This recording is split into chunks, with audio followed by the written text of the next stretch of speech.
Coming up on the Paper Talk today, we're going to be talking about Adam Wharton. Could Manchester United be in for the Crystal Palace midfielder, and could we be getting him at a cut price, 60 million, if that is a cut price? Also, what is going on with this takeover news? The Athletic have done an article, so we'll be getting into all that.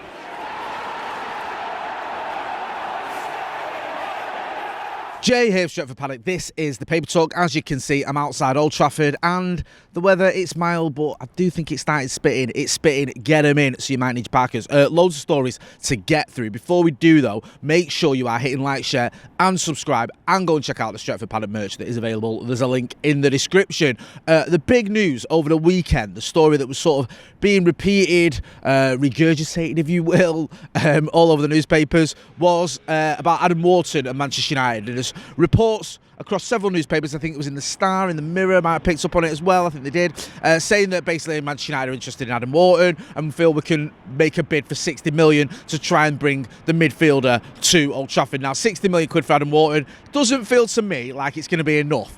I think you can get Adam Wharton. I think he is a player that Crystal Palace will be willing to sell. I think he's got a contract till around 2029. I think he has got quite a long-term deal. So I don't think you can get him on the cheap, if you can call 60 million cheap. But I don't think it's going to be the sort of prices that, or the sort of fee that was touted for Carlos Baleba. Carlos Baleba, we were hearing about 100 million pounds that's what it's going to take to get him from Brighton. However, Adam Wharton, I think maybe sort of around the 70 million, 75 million pound mark might be enough. I mean, call it a hunch, call it speculative, just my opinion. Get involved in the chat in the comments and let us know what you think. Do you think Adam Wharton fits into this system? Do you think he fits into this system as well as someone like Carlos Baleba? I don't mean alongside Carlos Baleba. I mean, can he do a job as effective as Carlos Baleba would do? If that makes sense. Carlos Baleba is probably a little bit more sort of energetic, probably got a little bit more legs in him, but I think Adam Wharton reads the game superbly, and I think in this system, this Ruben Amorim system, it would work. And also, let's be honest, there's a good chance you're looking at players thinking, can they play in other systems? Because it's not set in stone, despite what Sir Jim Ratcliffe said last week with the whole Ruben Amorim, it's going to take 3 years thing, that Ruben Amorim will be the manager for the next few years, even to the end of this season. I think it's still up in the air, and that's not me having a dig at the manager. Let's be realistic, though. We're still waiting for back-to-back Premier League wins, so that paints its own picture. So Adam Wharton is a player for me who could fit in any system. Plays well. I know Crystal Palace play a similar sort of formation that we do. I think he plays so well, and he is such an effective midfielder that he could fit into if you have 3 in midfield, you have 2 in midfield, I think he could do a job. So it makes sense that Manchester United are looking at him. Now, there is other stories on the back of this, other speculative, it's a word of the day, isn't it? Stories on the back of this. I think MEN have ran a piece saying that maybe a swap deal could be on the horizon. Maybe Manchester United. I think this is more opinion-based rather than anything based on any reports or sources, saying that maybe Manchester United could look at swapping Joshua Zirkzee and Mainoo for Adam Wharton. Now, for starters, I can't remember, and by all means remind me if you know when it happened, a time when Manchester United swapped 2 players for 1. I can't remember that ever happening. The only swap deal I can recall Manchester United doing is Enrique Mkhitaryan for Alexis Sanchez. And I think there was some money involved in that as well. I don't recall Manchester United sending 2 players to a club and getting money in return. So do I see Joshua Zirkzee and Mainoo who got at Crystal Palace and then sending Adam Wharton our way? No, I don't. For starters, I'm not sure Joshua Zirkzee or Mainoo want to go to Crystal Palace. No disrespect to that club. Maybe a loan move for Mainoo would work. I've said that myself. Mainoo obviously wants to play for England in the World Cup. Time is running out for him. He ain't getting any minutes here, really. He's not had a Premier League start yet. He's had some cameos. He's had 1 start in the Carabao Cup against Grimsby. He's had, I think, 45 minutes, was it, against Burnley, I think. 3 minutes against Chelsea. 15 minutes, whatever it was, against Brentford. He's not had much, has he? Half an hour against City, I think. He's not had much much playing time. So I wouldn't be surprised if he would be willing to go out on loan. Would he do a permanent move to Palace? I'm not so sure. Is there a way? Right, just bear with me because this is very, very speculative. Again, it's that word. Is there a way that Mainoo could go out on loan to Crystal Palace? We could pay Crystal Palace a load of money and we could get Adam Wharton in January, and then they could have Mainoo for a bit. I know he's a different type of player, and then in the summer they could use the money we've given them, to go out and buy someone. Maybe.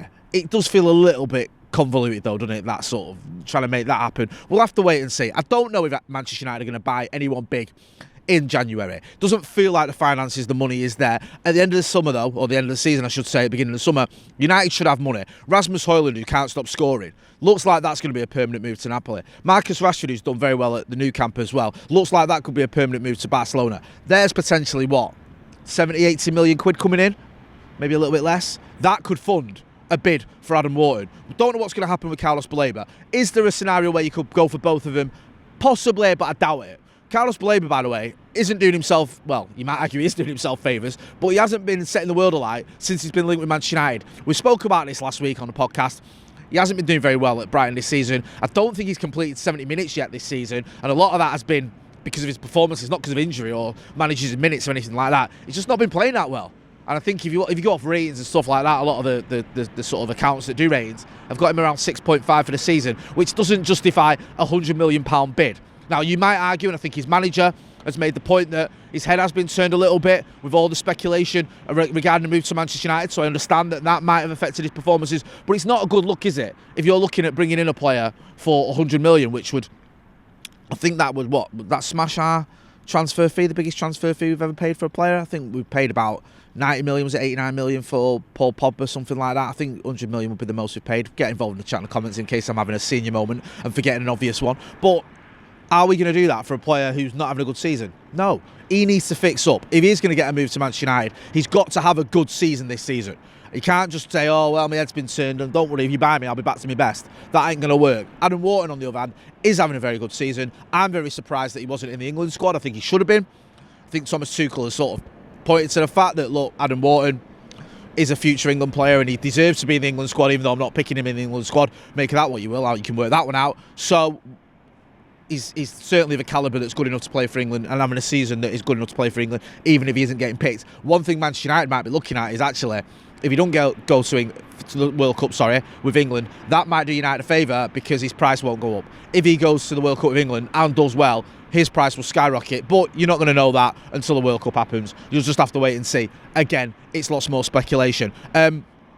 There was an article as well in The Athletic, and I think everyone was involved in this. I think Laurie, I think Mark Critchley, I think one or two other writers, and this is looking about Manchester United and takeovers, because we had this tweet, didn't we, last week that sent everyone into a frenzy where we were talking, there was Al Zirkzee, was it, who did a tweet, saying about Manchester United having a new investor. He's got sort of massive ties to the Saudi government and is big in the boxing promotion game. People thought, okay, this means we're going to get taken over by someone with connections to Saudi. He clarified that tweet the following day, though, saying, look, I'm not saying someone from it's not going to be someone from my nation who's going to take over Manchester United, but there is an investor on the horizon, and I'm just speaking as a fan. So The Athletic have done a bit of a deep dive on potential takeovers, what this means, could this happen, the drag-along clause, which is basically a clause that could stop Sir Jim Ratcliffe preventing a sale if the Glazers wanted to sell, but I think that kicks in February 2027. So The Athletic have done this sort of big article on it all, explaining how it works, explaining all the shares, explaining when Manchester United could sell, how much Manchester United could sell for,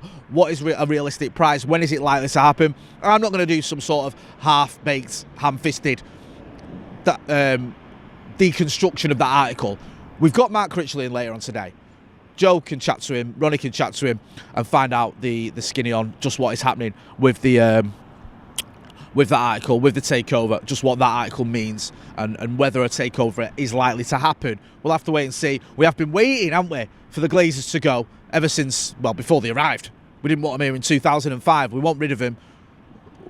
There's an element of now, are Ineos the saviours that some people thought they were? We don't know. We'll have to wait and see. That's my attitude towards Ineos. The jury's still out on them, but there could be potential other suitors out there, which we will look at later on today. If you've not done so already, go and check out some of the other videos that are on the channel. We had me and Joe looking at Ineos. You had Joe looking at Mason Mount, who's had a very good start to the season as well. So go and check them out and make sure you are hitting like, share and subscribe and checking out the merch that is in the description. I've been Jay Motti. This has been The Paper Talk outside a pretty mild Old Trafford.